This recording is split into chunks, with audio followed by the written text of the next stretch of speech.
के कृष्ण पक्ष की एकादशी को योगिनी एकादशी के नाम से जाना जाता है। योगिनी एकादशी का उपवास रखने से समस्त पापों का नाश होता है तथा इस लोक में भोग और परलोक मुक्ति भी मिलती है। योगिनी एकादशी की व्रत कथा इस प्रकार है। महाभारत काल की बात है। एक बार धर्मराज युधिष्ठिर ने भगवान श्री कृष्ण से कहा, हे त्रिलोकीनाथ, मैंने ज्येष्ठ माह के शुक्ल पक्ष की निर्जला एकादशी की कथा सुनी। अब आप कृपा करके आषाढ़ माह के कृष्ण पक्ष की एकादशी की कथा सुनाइए।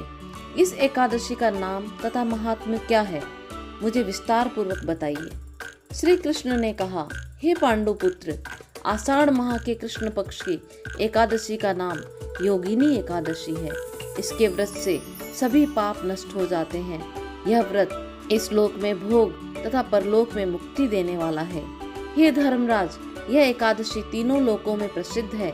इसके व्रत से सभी पाप नष्ट हो जाते हैं। तुम्हें मैं पुराण में कही हुई कथा सुनाता हूँ, ध्यान पूर्वक श्रवण करो।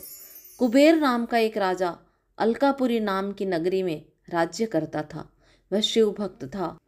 शिव जी की पूजा अर्चना के बाद ही वह किस अन्न जल ग्रहण करता था। उनका हेममाली नामक एक यक्ष सेवक था जो पूजा के लिए प्रतिदिन उनके लिए पुष्प लाया करता था। हेममाली की विशालाक्षी नाम की अति सुंदर स्त्री थी। एक दिन वह नियम के अनुसार मानसरोवर से पुष्प लेकर आया, लेकिन रास्ते में उसकी पत्नी मिल गई और अपनी पत्नी के साथ वह रमण करने लगा। इसी भोग विलास में दोपहर हो गई। हेममाली की राह देखते देखते राजा कुबेर को जब लगा कि दोपहर हो गई तो उसने क्रोधपूर्वक अपने सेवकों को आज्ञा दी कि तुम लोग जाकर पता लगाओ कि हेममाली अभी तक पुष्प लेकर क्यों नहीं आया। मुझे महादेव की पूजा में विलंब हो रहा है।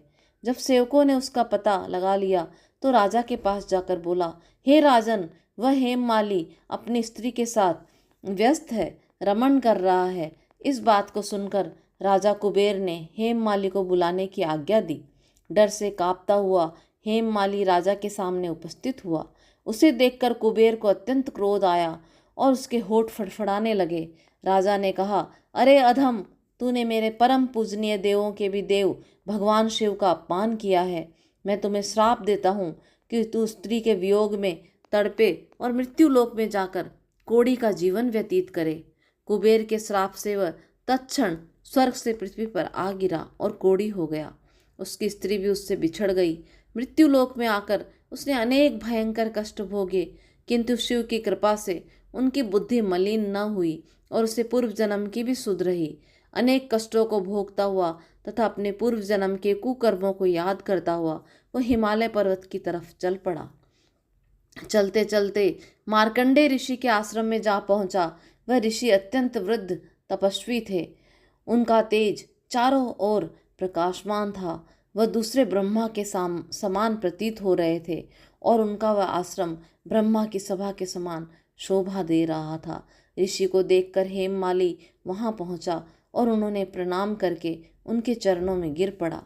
हेममाली को देखकर मार्कंडेय ऋषि ने कहा, तूने कौन से निकृष्ट कर्म किए हैं जिससे तू कोढ़ी हो गया और भयानक कष्ट भोग रहा है। महर्षि की बात सुनकर हेममाली बोला, हे मुनि श्रेष्ठ, मैं राजा कुबेर का अनुचर हूँ। मेरा नाम हेममाली है। मैं प्रतिदिन मानसरोवर से फूल लाकर शिव पूजा के समय कुबेर को दिया करता था। एक दिन पत्नी के सुख में फंस जाने के कारण मुझे समय का ज्ञान ही नहीं रहा और दोपहर तक पुष्प न पहुंचा सका।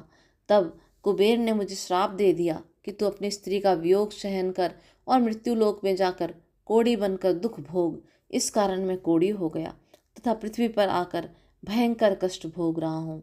अतः कृपा करके आप कोई ऐसा उपाय बताइए मुनिश्रेष्ठ जिससे मेरी मुक्ति हो जाए। मार्कंडेय ऋषि ने कहा, हेममाली, तूने मेरे सम्मुख सत्य वचन कहे हैं, इसलिए मैं तेरे उद्धार के लिए एक व्रत बताता हूँ।